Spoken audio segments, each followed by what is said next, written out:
Rand, I want to ask you this next question. About a month or two ago, the Dallas Regional Chamber had its annual event, and I'm sure a lot of the folks here went to it.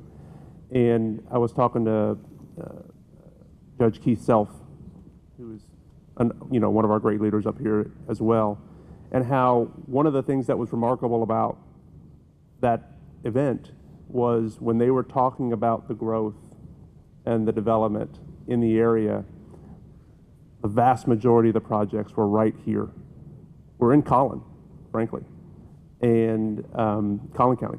And so, Rand, I guess I know I'm asking a question here that probably can't be answered, but what does it look like? I mean, give us a very, I'm sure a lot of people here want to know kind of what are we looking at. We've seen so much, just immense growth over the last, and planning and announcements over the last several years.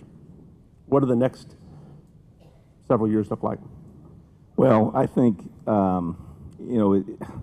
as Dallas grew, the suburbs kind of were bedroom communities for the core. And as Dallas has grown, I mean, we're the fourth largest MSA. We're almost 7 million folks. In the next 29 years or so, I think we're supposed to get to 17 million, something along those magnitudes.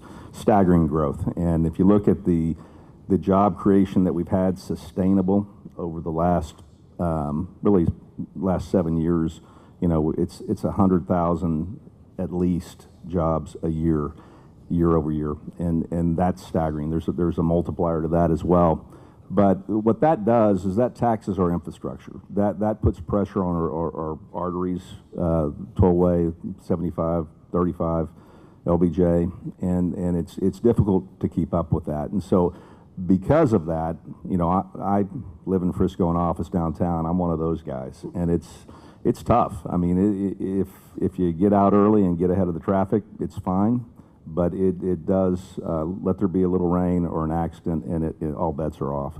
So what that does is it forces things to happen that hadn't happened prior, and that is, this is a business core, and it will continue to grow. I mean, you're looking at 30-story apartment buildings in Legacy West. You're looking at 25-story buildings in Frisco. You're looking.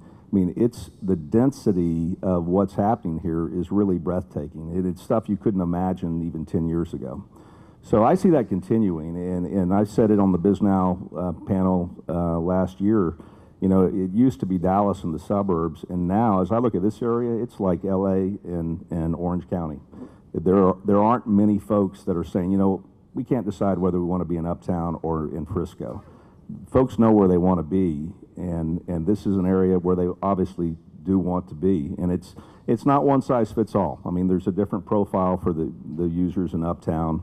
That's more of the financial district now, or becoming that for Dallas. But for major corporate users that want all those things, those confluence of needs, the entertainment piece, the quality of life piece, the sports, the education, the array of labor, and the ability to get, you got 121, you got 190, you got the tollway, things all come together really uniquely here. So it's just no accident. And I see that, again, I see those fundamentals as really critical for this corridor's success, and I see the growth continuing. It's worth the commute for me to live up here.